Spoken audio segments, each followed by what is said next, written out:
G'day, Steve here, Woodworking Masterclass. And those of you that have been following the build on this harp, I had a couple of incidences of oh no moments.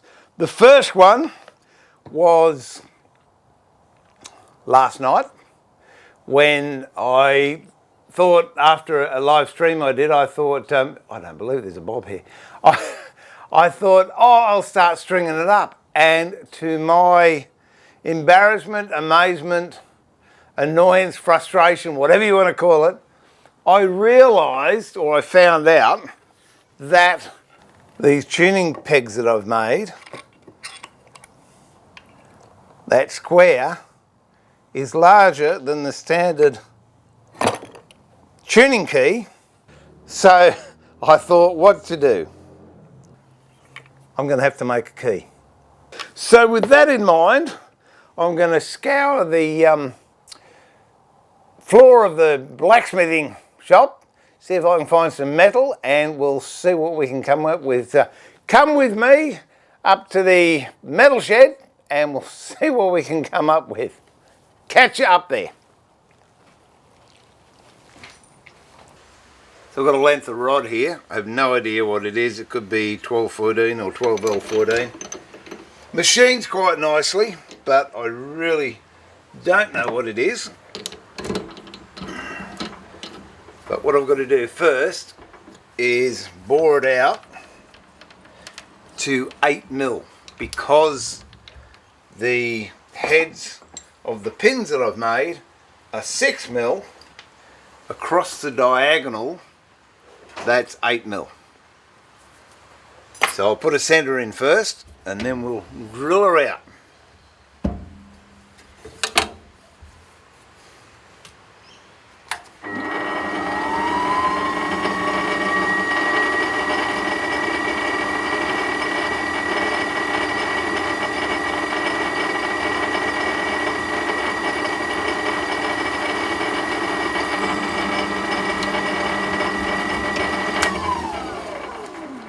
So it drills quite cleanly. I'll just get this out, put a different chuck in. I could use the same chuck, but I just generally leave that for centre drilling. And then we'll go maybe 7 and then 8, see how we go. Okay, what I want to do is actually go in a little bit deeper than the head of the drive. So that is close enough to 10mm. I'm just in the shoulder there, 10mm, so I'll drill it down so I get a 20mm reading here on the gauge. It's raining and the chooks have come into the shed. Lucky chooks.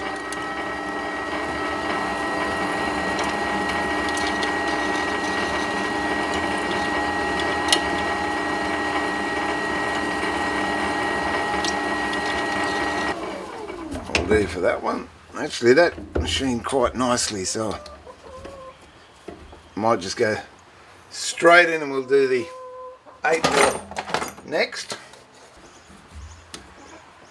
Again, I'll turn that out. So I've got 10mm on the quill. Move it up so I just get the shoulder in there. Then I'll bore down 10mm again.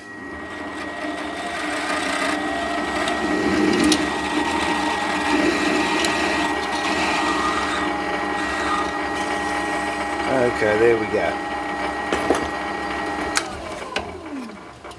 Now I've done that, I just want to mark how deep it is on the outside.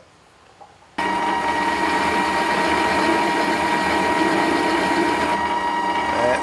all I want at this moment.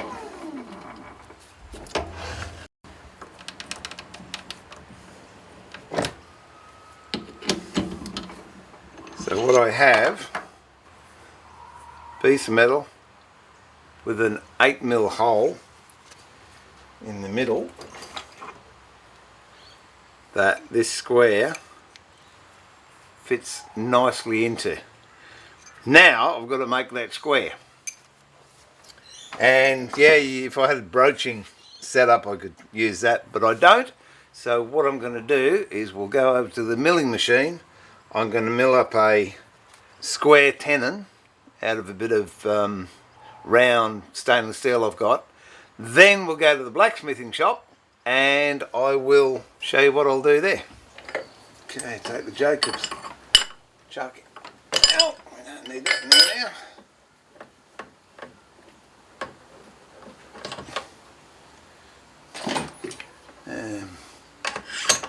Put the end milling collet in.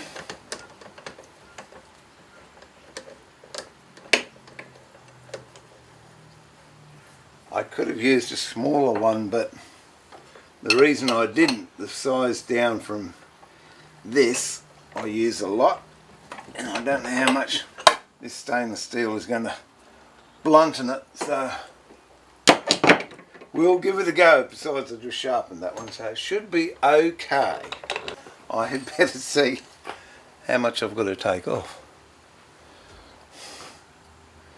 Okay, so that's 8mm. I want just over 6mm. So if I take a mil off each side, but if I take 0.8 of a mil off each side, that should give me enough. So I'm reasonably precise, but not super precise. So what I've got, because I want 4 sides on this, I've put it into a square collet chuck, 2 parallels in the machining vise.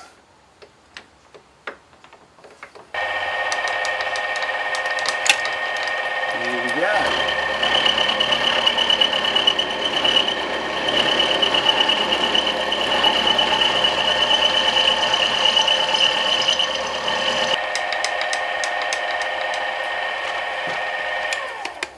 Just check the size of that.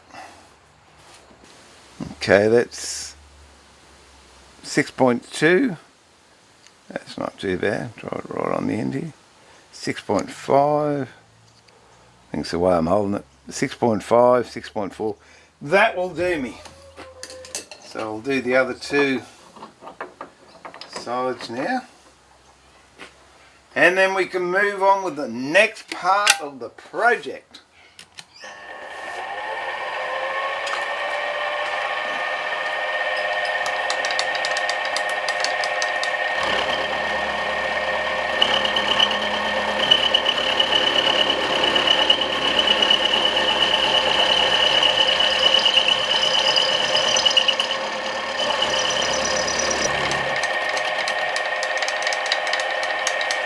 Alright,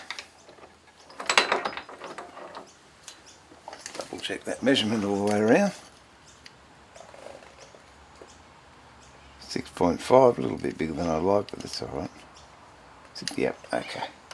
I'll just file that flat on top.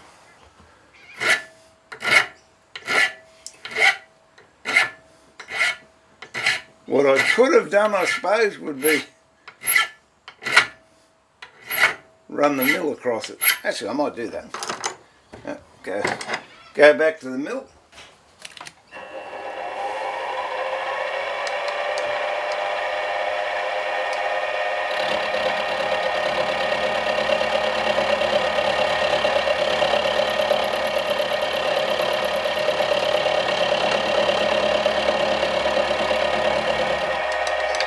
Well, that makes that a lot easier. Alright, next step. Light the old blacksmithing forge up. And we do some forging.